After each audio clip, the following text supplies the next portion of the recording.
Sai Ram. Sai Baba Mahaparayana. Sai Satcharitra Chapter 22. Rescues from Serpent Bites. Bala Sahib Mirkar. Babu Sahib Bhutti. Amir Shakar. Hemad Pant. Baba's opinion regarding killing of serpents. Preliminary. How to meditate on Baba. No one has been able to fathom the nature or the form of Almighty. Even the Vedas and the thousand-tongued Shesha are not able to describe it fully. The devotees also cannot know but only look at the form of the Lord, for they know that his feet are their only refuge. They know no other method of attaining the supreme goal of life except meditating on his holy feet. Hemad Pant suggests an easy way of devotion and meditation as follows.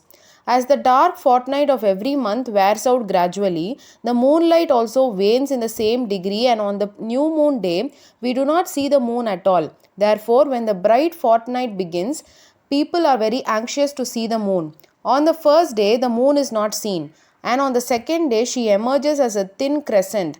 Then the people are asked to see the moon through the opening between the two branches of a tree, and when they begin to see through this aperture eagerly, the distant small crescent of the moon comes to their sight. Following this instance, let us see Baba's form. Look at Baba's posture, how fine it is. He is sitting with his legs folded, the right leg held across the left knee. The fingers of his left hand are spread on the right foot. On the toe are spread his two fingers, the index and the middle ones.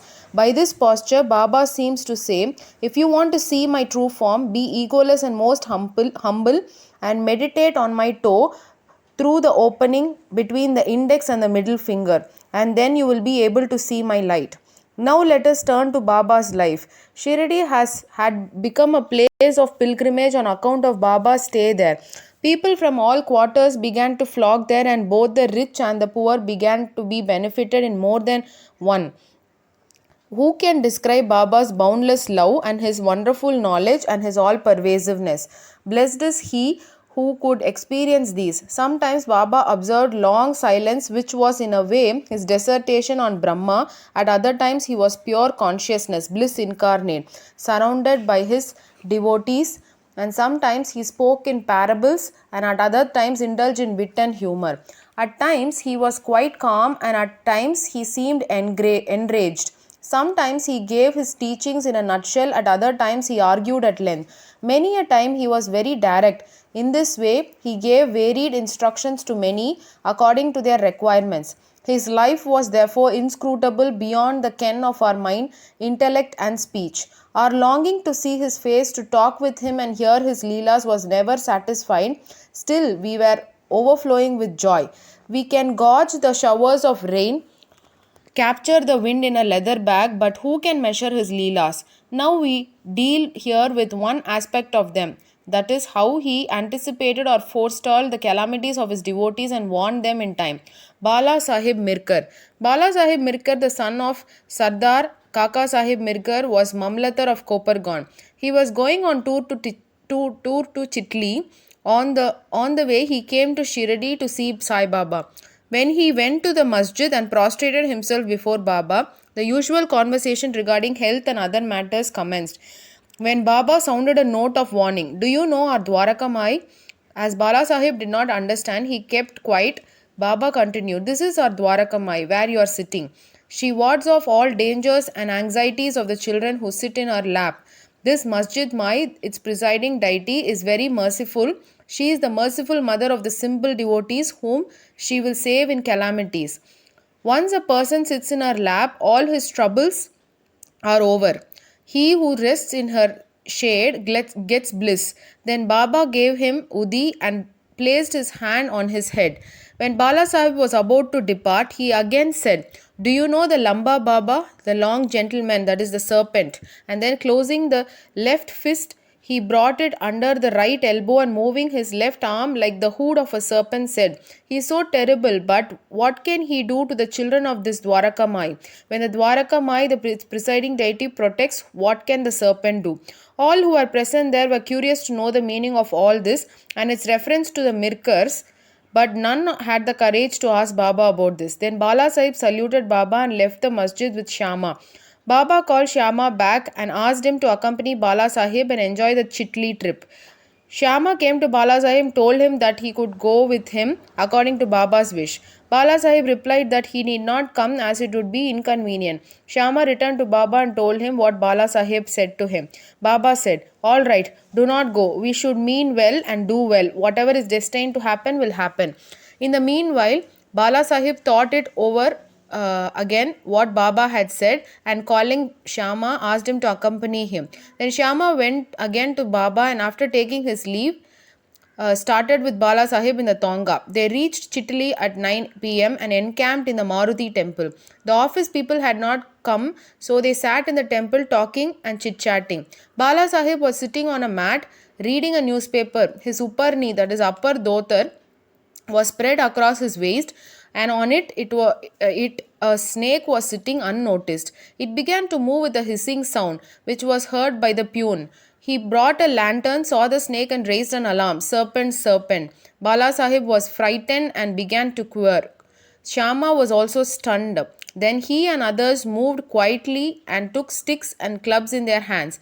The snake slowly came down the waist and moved away from Bala Sahib, and it was immediately done to death.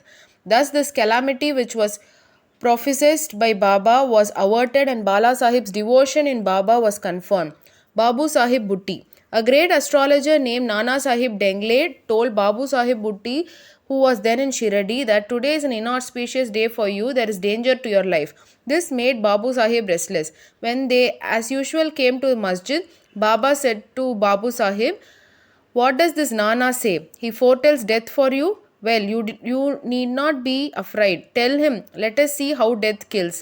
Then later in the evening, Babu Sahib went to his privy for easing himself, where he saw a snake. His servant saw it and lifted a stone to strike at it. Babu Sahib asked him to bring a big stick, but before the servant returned with the stick, the snake was seen moving away and soon disappeared. Babu Sahib remembered Baba's words of fearlessness.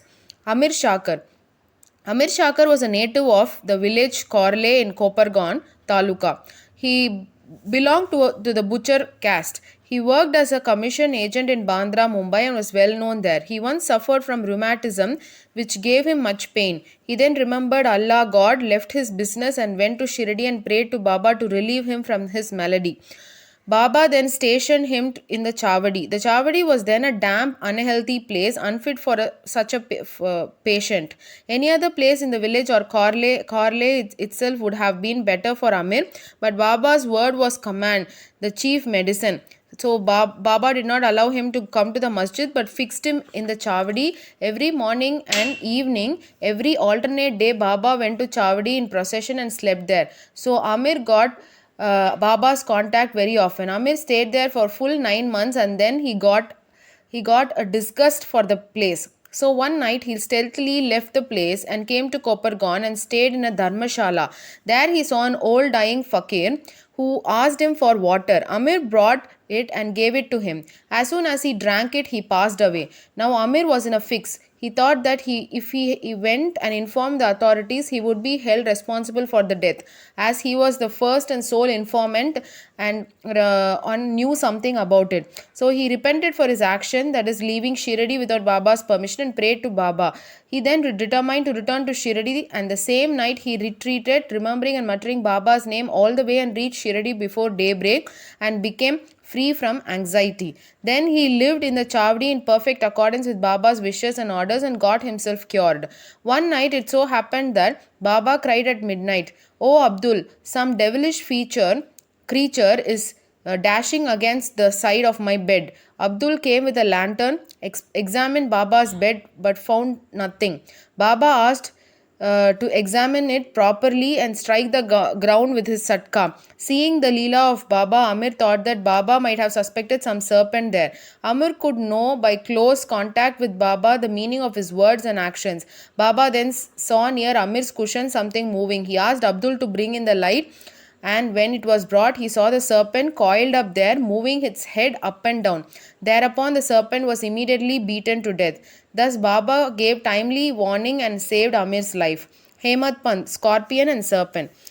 At Baba's recommendation, Kaka Sahib Dikshit was daily reading the two works of Sri Eknath Maharaj, Bhagavat and Bhavarata Ramayana, and Hemant Pant had the good fortune to be one of the audience when the reading of the works was going on. Once, when a portion from the Ramayana relating to Hanuman's testing Rama's greatness according to his mother's instruction was being read, all the listeners were spellbound. Hemant Pant was one of them.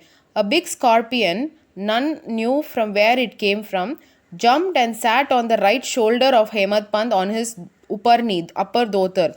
First, it was unnoticed. But as the Lord protects those who are intent on hearing his stories, he casually cast a glance over his right shoulder and noticed it.